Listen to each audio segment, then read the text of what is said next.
जय जगन्नाथ सायना ओडिया टेक को आपण मानक स्वागत। आज आम गोटे इम्पोर्टाट टपिक उपर डिस्कस करवा जे प्रधानमंत्री सूर्योदय योजना। एथिरे देखंतु राम मंदिर प्रतिष्ठा पर प्रधानमंत्री घोषणा करथिले जे वर्तमान समस्त गरीब एवं मध्यवित्त श्रेणी माने सूर्योदय योजना सोलार पैनल पाइबे और मागणारे प्रथम 1 कोटी लोक सोलार पैनल दिज्व ता सहित अन्य मानक दिज्व जदि आपण मैंने समस्त ये पाइपर।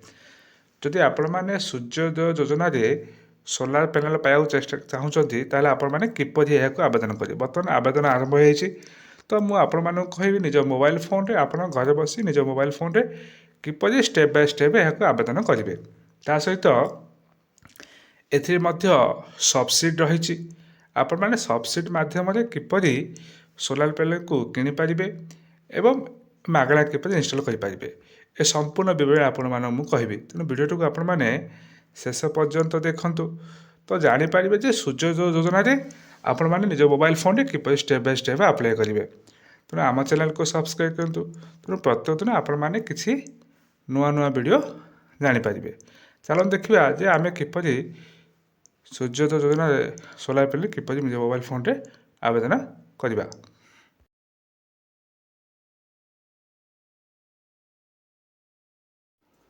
आपण मैंने जदि सूर्योदय योजना सोलार पैनल पे अप्लाई करा चाहूँगी तो आपण मैंने कहबी प्रथम आपण मैंने देखूँ जे आपण मैंने कौन करेंगे। तो प्रथम पॉइंट हूँ आपण मैंने निज मोबाइल फोन आवेदन करने पूर्व आप स्टेप बाय स्टेप आपण ऑफलाइन कहीदेवी। देखो प्रथम आपने कौन करेंगे ना solarroof.gov.in को आप सर्च करेंगे। सर्च कला गोटे फास्ट गोटे आसो गोटे इंटरफेस से आप कौन करेंगे निज ना मोबाइल नंबर ता सहित आपण मानकर स्टेट एवं डिस्ट्रिक्ट टोटाल क्लिक कर आप प्रथम रजिस्ट्रेशन करेंगे। तापर कौन प्रथम स्टेप रजिस्ट्रेशन हो सारापर आपण मैंने सेकेंड स्टेप आसो। सेकेंड स्टेप आसला आपण मैंने भी गोटे आईडी आसो। तापर आपण मैंने कौन करेंगे लॉगिन करेंगे। लॉगिन कलापर ये आपण मैंने कौन करेंगे ना समस्त विवरण आप देवे। आपण डिटेल्स कौटी इनस्टॉल करेंगे केवल रेसिडेंस पर्पज पर। तेणु कौटी इनस्टॉल करेंगे और केते पावर इनस्टॉलमेंट करेंगे ये आप क्लिक करेंगे।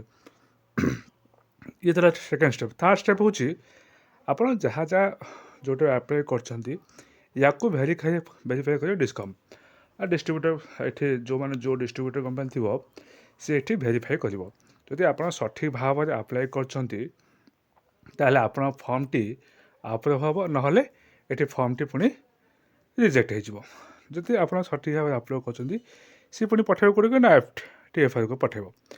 तेणु ये कौन करेंगे ये आसिक TFR आपण घरे जो आप इनस्टॉलमेंट टोटाल इनस्टॉलमेंट कर सबू देलापर ये सी कौन करेंगे ना फोटो पठे ये पुणी पठेब पुणी से आप देखिए जे सोलार पैनल ये अपलोड कर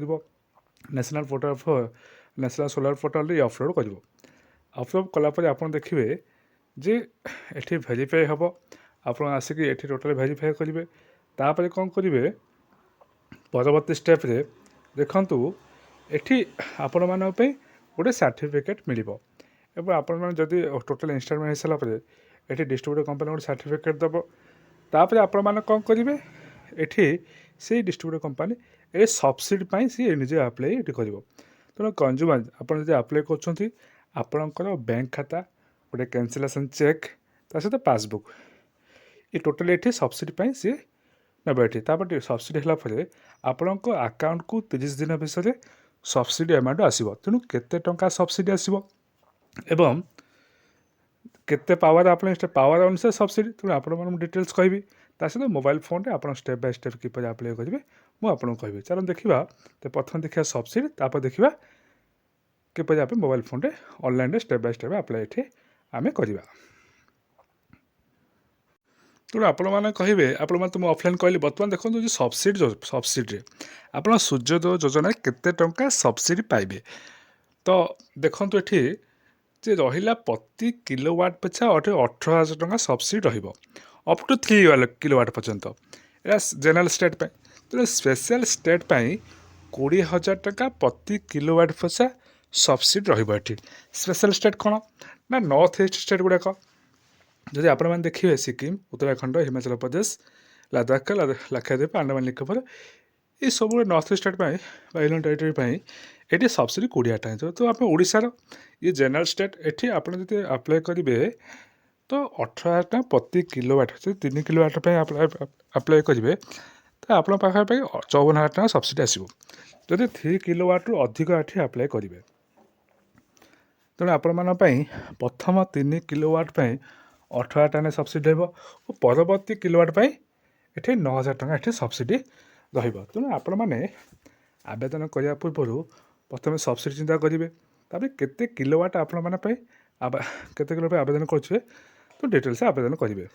ଚାଲନ୍ତୁ ଦେଖିବା ମୋବାଇଲ୍ ଫୋନ୍ରେ ଆମେ ଷ୍ଟେପ୍ ବାଇ ଷ୍ଟେପ୍ କିପରି ଏହାକୁ ଆବେଦନ କରିବା। ଆପଣମାନେ ନିଜ ମୋବାଇଲ୍ ଫୋନ୍ର କ୍ରୋମ୍ ବ୍ରାଉଜର୍ ଅନ୍ କରିବେ। ଏଠି ଆପଣ ସର୍ଚ୍ଚ କରିବେ, ଗୁଗଲ୍ରେ ଗୋଟେ ଆସିବ, ଏଠି ଆପଣ ସର୍ଚ୍ଚ କରିବେ ଯେ solarroof.gov.in।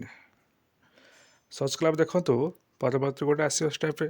ତ ପ୍ରଥମ ଆସିଲା ଗୋଟେ ପଏଣ୍ଟ ଆସିଲା, ଏଠି ଦେଖନ୍ତୁ ଏଠି national portal for rooftop solar, ଏଠି ଆପଣ କ୍ଲିକ୍ କରିବେ। କ୍ଲିକ୍ ଦେଖନ୍ତୁ ଆର ଗୋଟେ ହୋମ୍ ପେଜ୍ ଦେଖନ୍ତୁ, ନ୍ୟାସନାଲ୍ ପୋର୍ଟାଲ୍ର ହୋମ୍ ପେଜ୍ ଆସିଲା ଗୋଟେ ଏଠି। ତ ଆପଣମାନେ ବର୍ତ୍ତମାନ ଏଠି ଷ୍ଟେପ୍ ବାଇ ଷ୍ଟେପ୍ ନିଜ ମୋବାଇଲ୍ ଫୋନ୍ରେ ଆବେଦନ କରିବେ। ତ ପ୍ରଥମ ପଏଣ୍ଟ ହେଉଛି ଦେଖନ୍ତୁ ଏଠି ସୋଲାର୍ ଫର୍ ରୁଫ୍ଟପ୍ ସୋଲାର୍, ଏଠି ଆପଣ କ୍ଲିକ୍ କରିବେ। କ୍ଲିକ୍ କଲା ଦେଖନ୍ତୁ ଆପଣମାନେ ପ୍ରଥମ କହିଛି, ପ୍ରଥମେ ଆପଣ ରେଜିଷ୍ଟ୍ରେସନ୍ କରିବେ, ତାପରେ ଲଗ୍ଇନ୍ କରିକି ଆପଣ ଷ୍ଟେପ୍ ବାଇ ଷ୍ଟେପ୍ ଏଠି ଆପ୍ଲାଏ କରିବେ। ତ ପ୍ରଥମେ ଷ୍ଟେପ୍ ବାଇ ଷ୍ଟେପ୍ ଆପ୍ଲାଏ କରିବା ପରେ ଆପଣଙ୍କୁ କ'ଣ ପଡ଼ିବ, ପ୍ରଥମେ ଏଠି ନିଜ ଷ୍ଟେଟ୍ ଆଉ ଇଲେକ୍ଟ୍ରିକ୍ ଡିଷ୍ଟ୍ରିବ୍ୟୁଟର୍ କମ୍ପାନୀ, ତା ସହିତ mobile number, email I D A ସମସ୍ତ ଆପଣ ଦେବେ। ଏଠି ଦେଖନ୍ତୁ ଏଠି ଦେଇଛି ଯେ ରେଜିଷ୍ଟ୍ରେସନ୍ ହିଅର୍, ଆପଣମାନେ ଏଠି କ୍ଲିକ୍ କରିବେ। ଦେଖନ୍ତୁ କ୍ଲିକ୍ କଲା ପରେ ଆପଣମାନଙ୍କ ପାଇଁ ଆପଣ ତଳୁ ସ୍କ୍ରଲ୍ କରିବେ। ଦେଖନ୍ତୁ ଏଠି ଆସିଲା ଯେ ରେଜିଷ୍ଟ୍ରେସନ୍ ଫର୍ ଆଣ୍ଡ ଲଗ୍ଇନ୍, ଆପଣ ପ୍ରଥମେ ରେଜିଷ୍ଟ୍ରେସନ୍ କରିବେ, ତାପରେ ଲଗ୍ଇନ୍ କରି ଆପଣ ଷ୍ଟେପ୍ ବାଇ ଷ୍ଟେପ୍ ଆପ୍ଲାଏ କରିବା।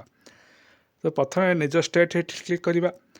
ଆମେ ବର୍ତ୍ତମାନ ଓଡ଼ିଶା ଲୋକ, ଆମେ ଓଡ଼ିଶା ଚୁଜ୍ କରିବା। ଏଠି ଦେଖନ୍ତୁ ଏଠି ଓଡ଼ିଶା ହେଲା, ତାପରେ ଆମେ ସିଲେକ୍ଟ ଡିଷ୍ଟ୍ରିବ୍ୟୁଟର୍ କମ୍ପାନୀ, ଏଠି କେଉଁ ଇଲେକ୍ଟ୍ରିସିଟି ଡିଷ୍ଟ୍ରିବ୍ୟୁଟର୍ କମ୍ପାନୀ ଏଠି କ୍ଲିକ୍ କରିବା।